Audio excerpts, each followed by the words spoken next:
చొప్పదండి మండలంలో ఈరోజు చొప్పదండి మండల ఇన్ఛార్జి రంగరవేణి లక్ష్మణ ఆధ్వర్యంలో జాగృతిలో మండల కేంద్రానికి చెందిన డాక్టర్ మమతారెడ్డి, రామచంద్రారెడ్డితో పాటు మేకల అరుణ్, గోగులకొండ మధు, గోగులకొండ మహేందర్, గొల్లపల్లి రమేష్, బోడ రాకేష్ రెడ్డి తదితరులు చేరారు.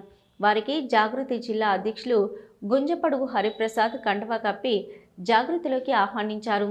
ఈ సందర్భంగా జిల్లా అధ్యక్షుడు గుంజపడుగు హరిప్రసాద్ మాట్లాడుతూ చొప్పదండి నియోజకవర్గంలో జాగృతి బలోపేతంలో భాగంగా పలువురు నాయకులు కవితక్క నాయకత్వంలో పనిచేస్తామని ముందుకు రావడం ఆహ్వానించదగ్గ విషయమని పేర్కొన్నారు.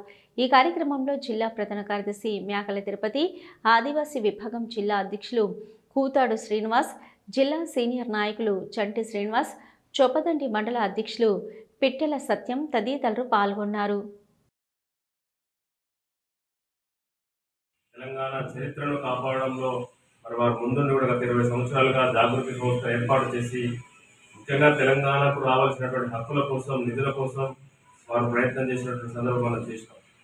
తెలంగాణ ఉద్యమం జరిగినప్పుడు కూడా కవితక్క ఉంది. తెలంగాణ ఉద్యమం జరుగుతున్న సందర్భంలో కూడా విరోచితమైనటువంటి పోరాటం కవితక్క ద్వారా చేసినటువంటి అనేక సందర్భాలు మనం చూస్తాం.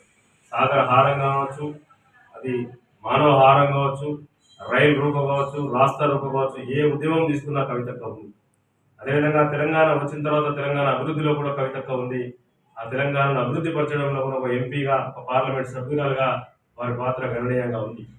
మరి రోజు తెలంగాణ కాంగ్రెస్ ప్రభుత్వం వచ్చిన తర్వాత మరి ఇక్కడ రైతులకు, వివిధ కుల సంఘాల నాయకులకు, ప్రజా సంఘాల నాయకులకు, ముఖ్యంగా యువకులకు, మహిళలకు ముఖ్యంగా ఇబ్బంది జరుగుతున్న సందర్భంలో వారితో కలిసి నేను ఖచ్చితంగా ఈ ప్రభుత్వం మీద పోరాటం చేస్తా, ప్రజలందరినీ కలుపుకొని ఉద్యమాన్ని నిర్మాణం చేస్తా అని చెప్పి ఈ జాగృతి సంస్థను బలోపేతం చేయడం జరుగుతుంది.